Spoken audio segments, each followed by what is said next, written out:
pedoman dari sejarah Yazid Al-Bustami. Jangankan dengan manusia dengan buah dengan nete, dengan binatang yang hina anjir bro tangga dan anjir bro niat. Maka lebih-lebih dengan manusia dengan saudara-saudaranya. Lebih-lebih orangnya rata kejadian pun buah, rata kampung, rata pelosok. Tak jalin permusuhan. Tapi kele katanya lihat tak jalin permusuhannya, mendapat kedamaian dalam hati dah. Bu yakin, bu percaya dengan Tuhan. Apabila dia kata jalin permusuhan, maka kedamaian dalam hati kita hanali karena dirasuki oleh sifat yang buruk pribadi kita. Maka Rasulullah sallallahu alaihi wasallam bersabda dalam hadisnya, "Al-ghadabu yufsidul iman kama yufsidu sabrul asa."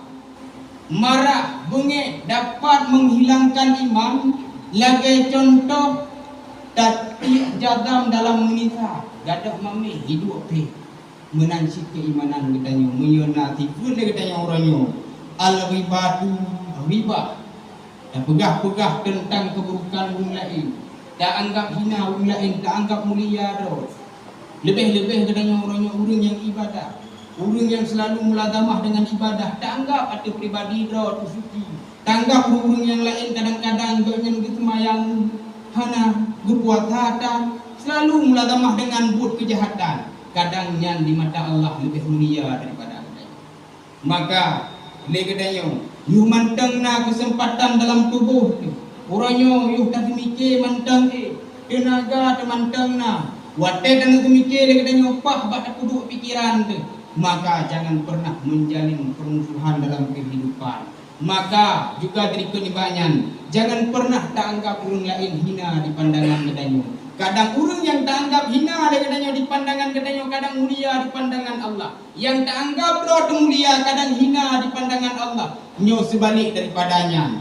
Maka tunggu orang Syiah yang berbahagia. Andai kata bak pribadi katanya sifat yaitu sifat buruk sangka, buruk hati, yakin dan percayalah. Sehingga apabila nanti punya dikala sakratul maut tiba, malaikat Israel gendut cabut nyawa katanya, nyawa iman yang nabak pribadi katanya han menyatu dengan tubuh. Karena kepegah di dalam sebuah hadis, yakhruju minad dunya bil khairin iman. Mati katanya dalam keadaan tanpa dapat iman, hana keimanan. Yang orangnya oleh katanya tiap masa tiap waktu sampai dan melaki ba Allah Taala.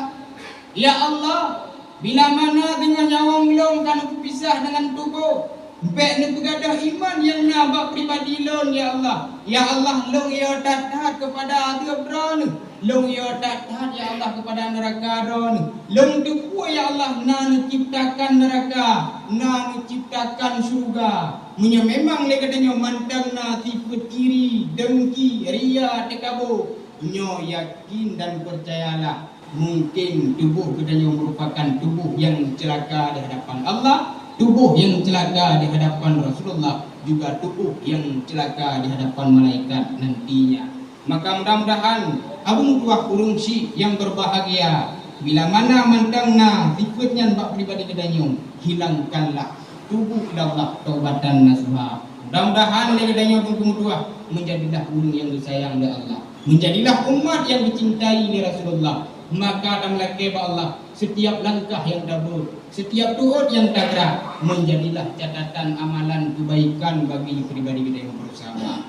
Mudah-mudahan dua mantang yang Tuhan sampaikan bijirlah sebagai amalan tambahan, terutama sekali buat pribadi khatib sendiri dan hendaknya kepada seluruh kaum muslimin sedang jamaah Jumat yang berbahagia. Jino dadaman dalam bimbang daripada dua rukun al-khutbah. Bila mana terdapat kejanggalan, kekurangan daripada rukun, boleh tegur bila mampu berikan